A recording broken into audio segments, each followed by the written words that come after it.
you. Thanks, everyone.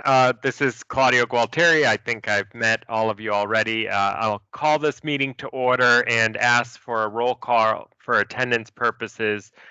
Before we do, though, just a quick announcement that when speaking, I'd like to request if people can just briefly state their name so that we have all the notes appropriately recorded and know who's participating at any given point. So with that, I'll turn it over for a attendance roll call.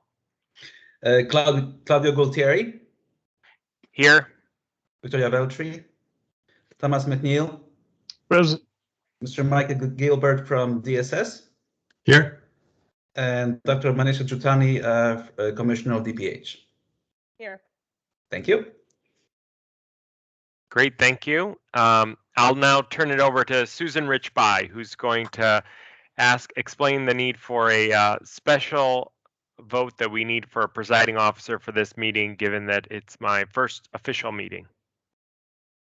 Thank you, Claudio, and welcome everybody. Susan Richby, Director of Legal and Governmental Affairs, excuse me. And just as Claudio pointed out, we need a vote today for a presiding officer, as there is currently no chair of this committee. Thank you. This is Claudio. Thanks, Susan. So with that, I will entertain a motion from committee members to appoint Claudio Gualtieri, me, as presiding officer for the meeting. Tom McNeil, so moved. Second. Mike Gilbert. The motion has been moved and seconded. Is there any discussion? Seeing none, I'll request a roll call vote on the motion to appoint me as presiding officer for this meeting. Claudio Gualtieri. Yes. Thomas McNeil. Yes. Michael Gilbert. Yes. And Dr. Manisha Jutani. Yes. Thank you. Motion passes. Thank you. With that, we'll move to the next item of business, which is a review and approval of the minutes from our last meeting. Can I have a motion to approve the April 8th, 2021 regular meeting minutes? So moved. Mike Gilbert. Claudio, Mike Gilbert. And is there a second?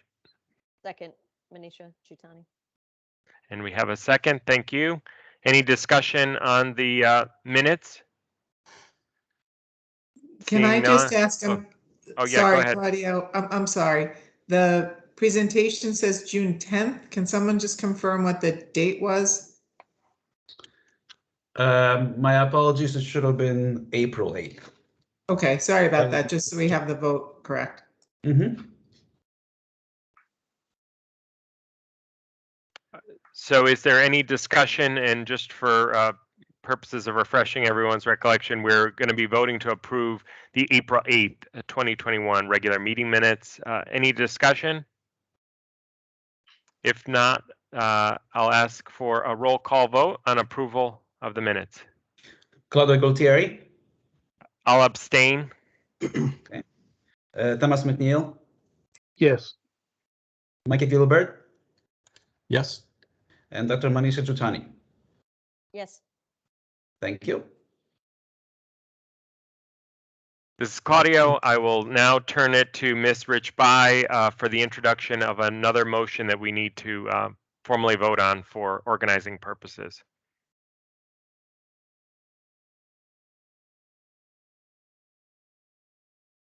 Oh, Susan, you're muted. You're mute, Susan. Sorry about that. At this point, I'd like to introduce Claudio Gualtieri as a candidate to chair the Finance Committee as the designee for ex officio Secretary of the Office of Policy and Management. So I turn it over to you for the motion. Thank you, Susan. The motion, I would ask for a motion to appoint ex officio Secretary of Office of Policy and Management through designee of myself as chair of the Finance Committee. Can I have a motion? Tom McNeil, so moved. Thank you, Tom. Is there a second? Second, Mike Gilbert. Thanks, Mike. The motion's been moved and seconded. Is there any discussion? Seeing none, I'll request a roll call on the motion. Claudio Gualtieri, Yes? Thomas McNeil, yes, Mike Gilbert, Yes. and Dr. Manisha Jutani. Yes. Thank you. Thanks, everyone, for being patient and working through all those votes together with us. So hopefully in the future, we'll be much more streamlined. I'll now turn it over for the bulk of our presentation today. It will be Daryl Jones, Director of Finance, who will present on the FY 2021 year-end budget report. Daryl, please take it away. Great, thank you, Chair, and congratulations on being Chair of the Finance Committee. Thank you. Again, my name is Daryl Jones. I'm the Finance Director for Access Health. And today I'm going to give you an update of the year-end results for fiscal year 2021. It's been a very busy year from the Finance Department and a lot of things going on in Access Health in terms of projects and initiatives. Then the second part of my presentation, I'm going to present to you a proposed adjusted budget for fiscal year 2022. That's the high level outlay, and we'll get right into it. So next slide, Marshall. So in this, we're going to discuss fiscal year 2021 results. We're going to talk about the American Rescue Plan. We're going to talk the budget summary. We're going to talk about what happened at the end of the fiscal year in terms of actuals. And we're going to talk about the reserve funded projects updated. And we're also going to talk about carry forward projects. Next slide. So first, I want to provide you an update on the American Rescue Plan. As you know, we needed funding to implement the American Rescue Plan and to provide funding for marketing, operations, and technology during the end of the fiscal year, 2021 and into fiscal year 2022. So here, as you see in the chart below, you see what we've spent. We were approved from the reserve budget $2.5 million. And year to date, we spent $2.1 million. And there's a budget remaining of roughly about $400,000. Now, as I'll mention, in September, we were awarded a grant from CMS. It's State Exchange Modernization Grant. I'm gonna call it CMS for short. But so part of the ARP, part of the grant allows us to be reimbursed for some of the costs for the ARP, for the American Rescue Plan. So we're anticipating $307,000, which will go towards reimbursement, which will go back into the reserve funding in terms of reimbursing for the American Rescue Plan. Okay, that's the update for that. Next slide. This slide, for members on the committee that are new, this slide just demonstrates what we actually use the funding for the American Rescue Plan. We used it for marketing, awareness, media strategy, print, information that went out to the homes. We used for operations, for hiring additional staff, brokers, in order to execute the American Rescue Plan. And then the final thing, which was pretty much a very important piece, was updating our application to accommodate the ARP requirements. So those are just high level the things that we were spending money for the ARP. Next slide.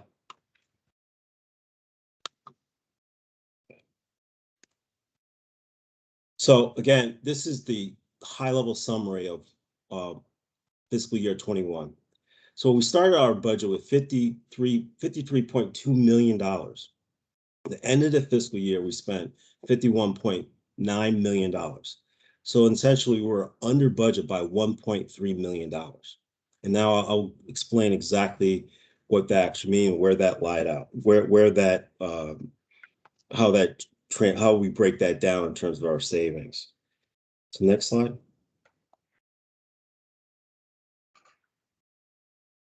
So this is a detail on where our savings occurred.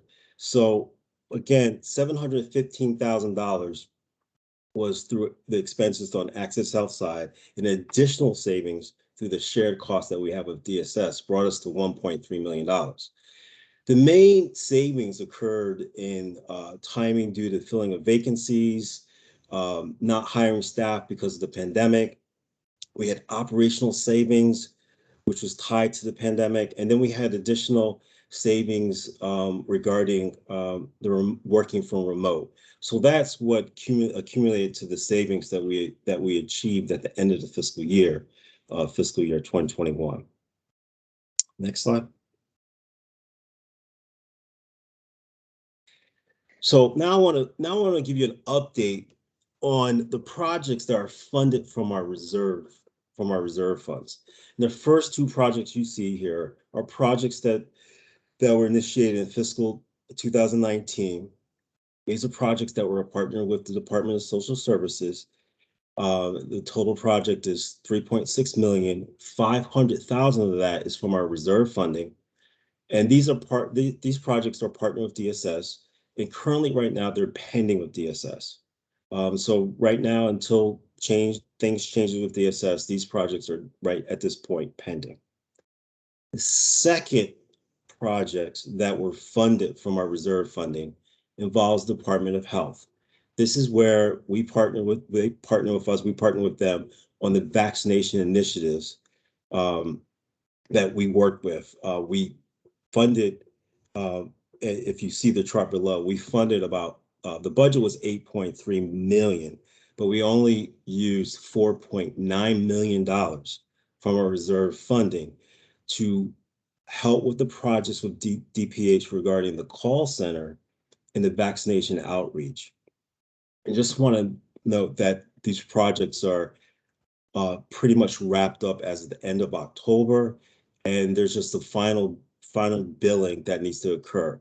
Currently, right now, and definitely want to make this point. Currently, right now, DPH has reimbursed Access Health 92% of that $4.9 million, and we're just winding down the final bill. And I just want to say while we had an indirect role in it, we know the importance of these programs, because it had a benefit to our residents in Connecticut in terms of addressing the pandemic. So we felt good about it. I know everybody at Access Health felt good about working with DPH, because we know that this was challenged not only for the state of Connecticut, but for the country. So it was a great, it felt good knowing that this was happening. So we're on track with finishing this up, and just want to give a highlight of these projects that are funded directly from our reserve funding. Next slide. And finally, at the end of the fiscal year, we started several projects that we did not finish, that we started in the fiscal year, that we're continuing in fiscal year 2022. The projects that we're talking about are system enhancements, data transfer for Cover Connecticut, and the Health Disparities website. Those projects total about $1.05 million. These projects started again in fiscal year 2021, and they're going to continue on with fiscal year 2022, and they'll be completed by the end of the fiscal year. As you see here on the chart, you see that we've already spent $750,000 on these projects, and there's about $300,000 remaining. And again, we expect these projects to be wrapped up before the end of this fiscal year. Next slide, please. Cool. Right now, I'm going to stop and take a pause to see if anybody has any questions regarding the fiscal year 2021 budget and actuals. Are there any questions from the committee members or points for discussion? Just one question about the original budget for the projects that were done with DPH. The remainder that was not used would go back into reserves. Is that how that would work? The original grant, the grant money was residing in DPH for $8.3 million. So that money still sits in DPH. Oh, I see. Okay. So the $4.9 million is what was spent and reimbursed back to Access Health. Okay. Thank you. No problem. Daryl, a quick question on that. That was an example of us being able to quickly deploy Access Health to fill an immediate need, right? Where it would have taken a lot longer had we gone through a more traditional Absolutely. process. So this was Access Health kind of shifting and being flexible with the pandemic to be able to get that money out there. Yes, absolutely. As a result of us, Access Health being a quasi agency, and our procurement rules are slightly different than a state agency, that gives us the flexibility to act quickly and make, address issues that normally the state can't do because they have a more in-depth procurement process. Yes. But Claudio, the benefit also was timing, in that we had these contractors already involved with Access Health, and DPS is looking for people who go into the community, walk the community, knock on doors, and actually engage with the community in person engagement. And we had a vendor that had been working with us since 2013, that have been doing that. So they were well positioned to do it. So we were in a position to collaborate and get this access quickly. As you know, the pandemic, particularly our clients, our customers in the urban communities, were initially very resistant to the vaccination. So we need somebody to go talk to them where they are, explain to them the benefit, and we were able to do that leveraging one of our contractors. So it was a win-win all around. And that would be Grossman, right? Grossman Hines, yes. Right. So it was Grossman through you, though. Yeah. Again, the entire amount that they're talking about was a pass through. Through from us to us. So, but to spend the money in our budget, we needed board authority, even though it was funded by DPH. Yep. Thanks for that clarification. Sounds like it was a productive use of some already built-in capacity and some flexibilities we have in the system in a smart way. So glad to see that happened. Absolutely. Any other questions or discussion from committee members?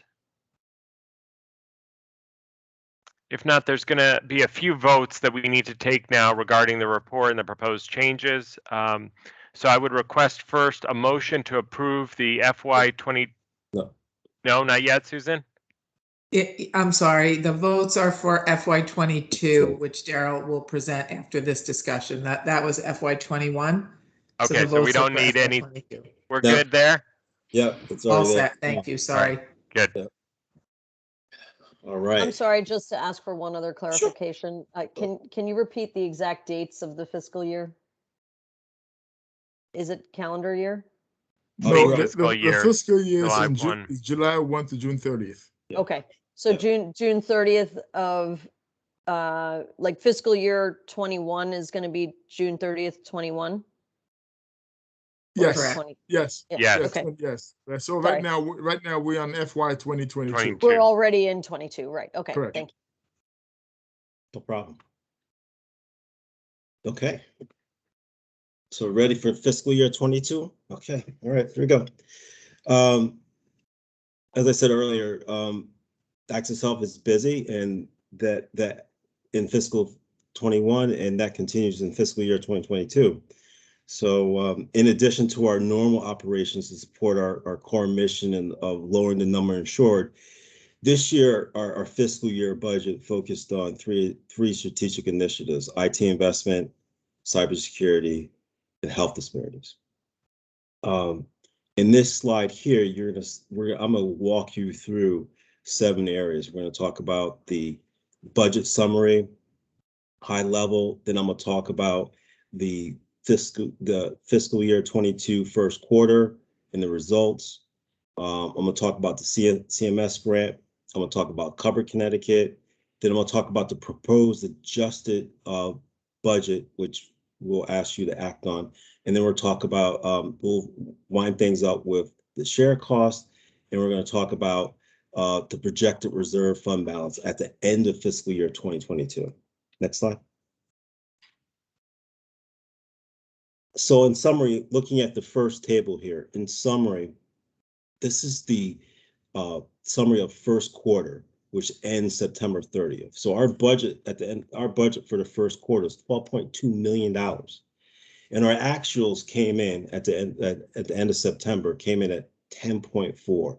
So we're under budget by $1.83 million. And in the next slide, I'll get into details on what occurred. The second table you see here, I'll go back for a second, Marcia. The second table you'll see here is the overall budget at the end of the first quarter. So our current budget, our adopted budget, is $53.1 million.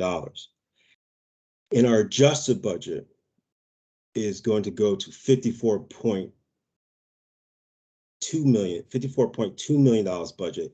It's going to show an increase of $1.17 million. And that's for two reasons. And I'm going to get into that too. The first reason why it's going up is to account for, to put in our budget for the CMS grant. And I'm going to go into details in a few seconds on that. And the second part, which is increasing the budget, is to cover the cost for Covered Connecticut. So I'll explain details about our proposed adjusted budget. Next slide, Marcia. So what happened during the first quarter of fiscal year 22? So where we're at right now is that our under budget of $1.83 million is due to timing. This is the first quarter. In the first quarter, things are just starting to get going. And what happens, everything's timing. And what will happen when we report out next calendar year, when we report out in January, February, we will show 6 months of financials. And at that point, you'll be able to see if there are variances or trends that will show in these expenses. So right now, everything's timing, everything's going smoothly, and we'll get more of a clearer picture of any variances that might occur after we complete second quarter. So right now, that's why we're showing we're under budget by $1.8 million, 1.2 from Access Health, and the share cost with DSS is about $632,000, giving us $1.8 million. Next slide, please. So let's talk about the increase. Let's talk about the two increases to our adjusted budget. The first one, which I mentioned, is the CMS grant, which is a state modernization grant. The CMS grant funding, which we applied for in July, and we were awarded in September $1.1 million. That $1.1 million is going to fund 6 projects. And those projects include application, system enhancement, IT security and compliance audits, and IT security incident and event monitoring software. Now, what's important here, what I want to demonstrate, and this graph is real important to just pay attention. The grant funding is being spent for work that was done in fiscal year 2021 and for work that's going to be on the projects over this fiscal year and in fiscal year 23. So as you see here, in fiscal 2021, the $307,000 from the grant is going back to cover the cost for ARP. So that's going to go back to reserve. And for fiscal year 2022, and this is the adjustment to our budget, is $533,000 for this fiscal year. And then in next fiscal year, our proposed spending plan is the 266 for the remaining, to finish up the remaining of the project. So I just want to just show you all the nuances in the spending, how this grant is going forward with. Okay, next slide. Oh, Mike has a question. Thanks, Daryl. I'm sorry if I missed this, but could you just explain what AHCT is related to on the bottom of the project list? That right there that's a project that's part of our application that's a project that we submitted for the grant. I'm not sure if Rob's available for this, but yes, maybe Rob yeah, or Dan could provide some clarity around that. Yeah, that's what I was gonna say. Dan, Rob, are you on? Yes, hi folks, this is Dan. I Yeah. am not familiar with that particular project. That is certainly Rob's ordeal, or his bailiwick. So I can actually get you some info. Just give me a moment.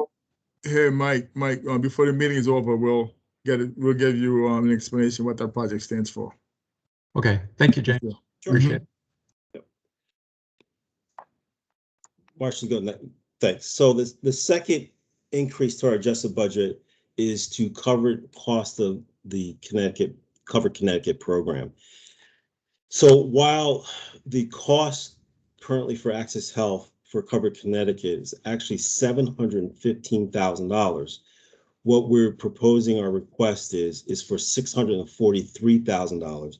And that's for two things. That's for marketing outreach, which is $400,000, and $243,000 for the technology upgrades that were spent to initiate the Covered Connecticut program. The other cost was from fiscal year 21 and staffing costs that we did not include. So that's just to show you exactly what the total cost for Covered Connecticut and what our request is from a reserve to cover our costs in this fiscal year, which is $643,000. Next slide. So let me lay this out to the budget, how it looks in the budget. So this is basically what we're showing here. In the revenue side, we're showing $533,000, which is from the grant. And then we're showing the reserve funding that we're pulling from 643 for Covered Connecticut. In the expense side, if you look below, we break it out into our contractual costs, about $595, and our IT enhancements, which is $581. And each one of those, the $400,000 for Covered Connecticut on the contractual and $195 for CMS, and then the IT enhancement is broken down to $243 for Covered Connecticut and $338 for the CMS grant funding. And that shows you the $1.176 million for the increases that we're proposing for our fiscal year 2022 budget. Next slide. And this just shows you our share costs with DSS. And this just represents the different line items and costs that we have with DSS. And there's no changes with our current budget with this. So that's why you see there's no variances on there. So everything stays the same for this section with our share costs with DSS. Next slide. And finally, I want to demonstrate what's the impact to our reserve funding at the end of the fiscal year 2022. So when we take all these initiatives, the ARP, the carryover, Covered Connecticut, the grant reimbursement, we're at the end of the fiscal year 2022, we're projected to have $20.1 million in our reserve count by the end of fiscal year 2022. That's roughly, if you want to put that in context, that's roughly 7.3 months of operating funds. Next slide. So, go back. So at that point, I'll stop here. We'll answer any questions that the committee has, and if not, we'll turn it back over to the chairman. Sure. I don't see any hands up, but I have a few questions, so I'll kick it off and then we'll see if others want to chime in. One, Daryl, about the $1.1 million CMS grant, wondering if you can give us some insights. That's exciting that we got that. Was it a competitive grant? And if it was, can you share sort of the exercises of going through that and how likely it is we can position ourselves for future grants that may be coming down the road to build out capacity? That's a great question. It was a non-competitive grant, so the money was going to, a portion of it was going to come our way. There was a process in which to apply for that grant. We utilized our enterprise project management office to coordinate with the various departments to put together the actual application, which was in excess of 40 pages. We were so that in itself was a process. I give a lot of credit to the staff and the SLT. We were only given 4 weeks to put that together. Utilizing our EPMO benefited us greatly, and we're able to succeed and bring that to the finish line. Lessons learned, we will utilize that process going forward with other grants as we proceed with our subsidiary and initiatives that we're working on at Access Health. So yes. Great. Claudio, that was the first time we had applied for a non-competitive grant since 2012 and 2014.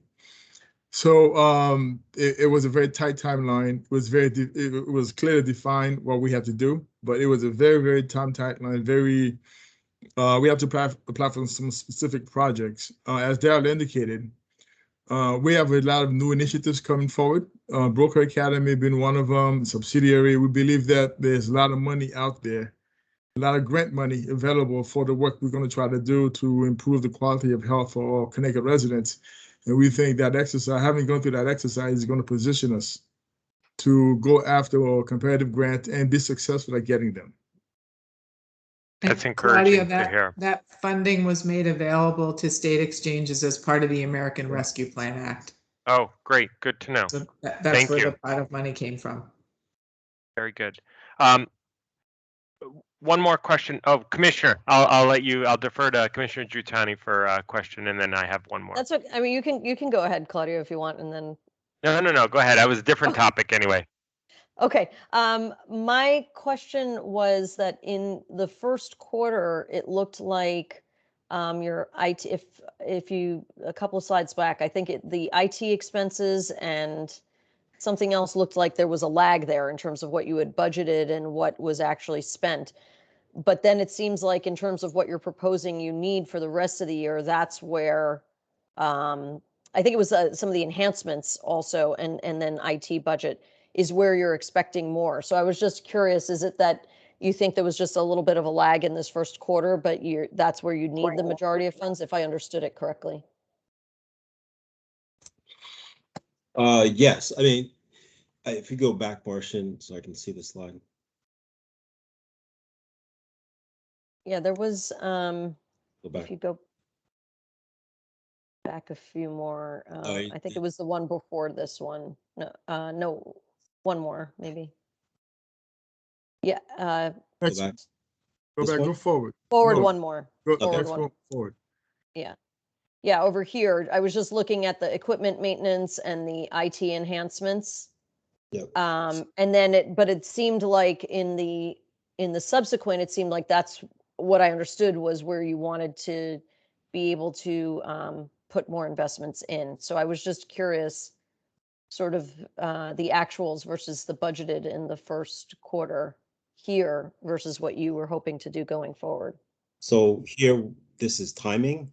And so what we're proposing going forward, we're doing additional work. So we're adding to the budget. So regarding the grant and also Cover Connecticut. So we expended some of those resources already.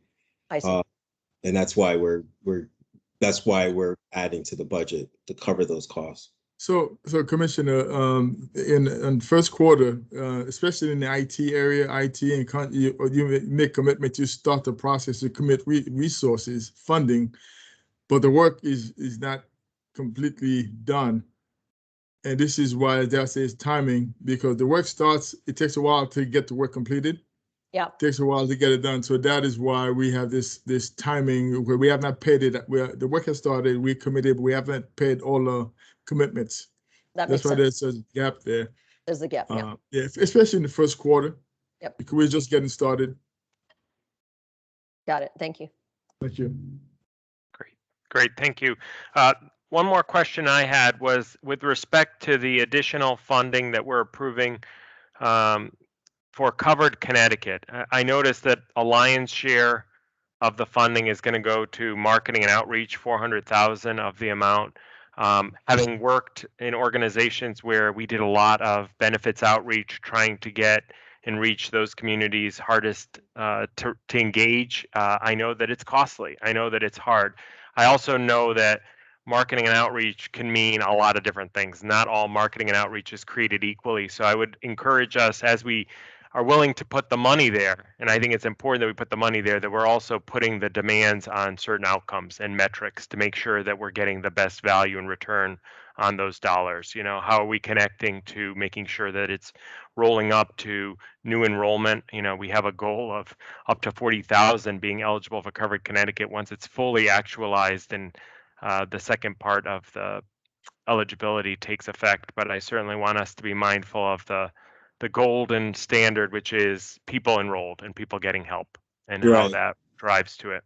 So, Mr. Chairman, this is one of the strengths that we have, is going after the hardest to reach. But right now, everyone that is eligible in our system for Covered Connecticut, we've reached out to them, and that falls into 3 categories. Those are the folks that are immediately eligible for this benefit. The other one are folks who, if they come into our system, tweak their application, they'll become eligible. We've reached out to them. And we have a third category of folks who came in last year during this time, applied for insurance, and maybe $50 a month or $25 a month was too much for them. So they didn't purchase an insurance, but we have all of their information. We're reaching out to them. So those are all the folks within our reach that we have reached out to. Now, we know there's a concentration of uninsured Connecticut residents in certain locations based on census data. Those are the hardest to reach population. They're the ones where we have to go into the community, similar to how we leverage Grossman to help get vaccinated folks who did not, who are not aware or don't know where to go get the information. So that's a population that is hardest to reach, and that is not mass media. You have to get into the community, talk with community, partner with community leaders, people that trust, to get them to come in and take action on their own behalf. That's where the bulk of that $600,000 will be spent. Thank you for that clarification. I think that's something we all need to kind of keep laser focused on. It's good that you're taking the lessons learned from COVID and are really being diligent about the follow-up that needs to happen.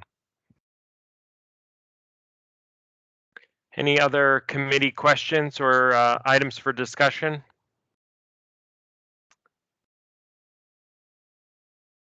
Mr. Mike, Chairman, before you vote, we do. Hey, Susan, can you provide some clarity for Mike's question about that one project? Dal, can we go back to that slide that showed the projects that are funded from CMS funds? We have yes, EAHSS. Susan? Yes, thank you, James, and thank you for that question, Mike. So EAHSS stands for Enhanced Account Home and Services Solution. So this is an effort to redesign and aid the core functionality to help customers access communications, report changes, close any open verifications they may have, and navigate through the account functions. And these screens that are used for that account for 25% of our web traffic. So this will make it a lot easier when someone needs to come in and report a change, to do something, or to perhaps upload information to close out a verification item. This is a really laser focused effort to make it a lot easier for the customer to do that and really these pages, I don't believe, have really changed much, if at all, from 2013, from when we rolled out our system. So this is really going to help consumers and really help, in all sorts of aspects of our work. And ultimately, when you help people with the self-service, you drive down the need for them to call the call center and frustration. So it really just helps in so many areas. So Rob and his team have put together a great proposal for this work. And Mike, I just want to reemphasize this is for all of our customers, not just QHP, but Medicaid, recipients as well. This will benefit every customer of ours, which is about almost 1 million people. Thank you. Thank you, Susan. Thank you, James. I'm sure, this has been discussed and or shared with the DSS team, but I would be definitely interested in, if you don't mind sharing the proposal and learning a little bit more about the approach that, you're thinking about taking, as I think, there's been a great deal of discussion around MyCT or health.gov or whatever the ultimate sort of moniker is going to be for that effort, but would be really interested in, getting a better understanding of how you guys are moving forward, on some aspects of work that sounds similar in nature. It sounds very interesting. I appreciate it. Will do. Thank you. Thank you. Thanks, Mike, and thanks, Susan and James, for that additional clarification. Any other questions before we proceed to motion to approve? All right, then I will request a motion to approve the FY22 Q1 budget report as presented. Is there a motion? So moved, Mike. Gilbert. Thanks, Mike. Tom And McNeil seconded. thank you for the second. All those, I'll ask now for a roll call vote. Claudio Gualtieri, Yes? Thomas McNeil, Yes. Mike Gilbert, Yes. and Dr. Manisha Jutani. Yes. Thank you.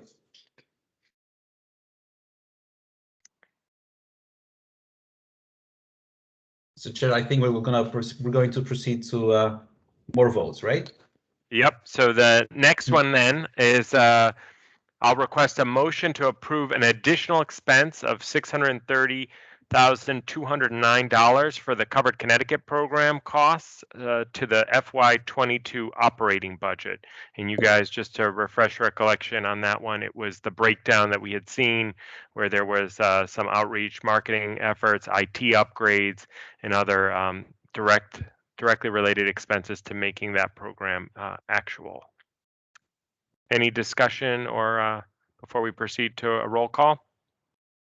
Seeing none, I'll ask for a roll call vote. Is there a motion? Oh, I need a motion. Mm-hmm. Mike, did I hear McNeil, you so motion it? moved. Oh, okay, I got a motion. Mike, can I hear a second? Second. All Mike. right, thanks. I'm All sorry, right. who made the motion first, Mr. Chair? Tom McNeil. Thomas McNeil made the motion Okay. first. Mhm. Mike Gilbert seconded. Mm-hmm. Thanks so much. My 1-2 punch, appreciate it. Claudio Gualtieri, Yes, Thomas McNeil, Yes. Mike Gilbert, Yes. and Dr. Manisha Jutani. Yes. Thank you. great. We have another vote. This is a request. I'm requesting a motion to approve a transfer of $634,209 from the reserves to fund the Covered Connecticut program costs. Can I have a motion? So moved, Tom McNeil. Thanks, Tom. Commissioner Jutani? I'll second. Sure. Thank you. Thank you. I have a motion and seconded. Any discussion? If not, we'll do a roll call vote. Claudio Gualtieri, Yes? Thomas McNeil, Yes. Mike Gilbert, Yes. and Dr. Manisha Jutani. Yes. Thank you. On to the next one, right? One more motion on the money and then an adjournment vote and we're done. So the next one is I'll entertain a motion to approve an additional expense of $533,334 for IT security projects and application system enhancement costs to the FY22 operating budget. Is there a motion from the committee? So moved, Mike. Thank you, Mike. Is there a second? Second. Thank you, Commissioner Jutani. The motion's been moved and seconded. Any discussion? Hearing none, we'll proceed to a roll call vote. Claudio Gualtieri, Yes? Thomas McNeil, Yes. Michael Gilbert, Yes. Dr. Manisha Jutani. Yes. Thank you. That concludes our agenda and our business for today. So if there's nothing else, no other comments, closing comments from the committee, I'll entertain a motion to adjourn. Motion to adjourn. Thank you, Commissioner Jutani. And Mike, did you second that? Second. Sure. Thank you. I could second that. Moved and seconded. Any discussion? Seeing none, roll call vote to adjourn. Claudio Gualtieri, Yes? Thomas McNeil, Yes. Michael Gilbert, Yes. and Dr. Manisha Jutani. Yes. Thank you. Motion passes. Great. Thanks, everyone. Take Right. care. Thank you. Have a Thank good you. Thank weekend. you. Thank you. Thank you, everybody. Bye-bye. Thank you.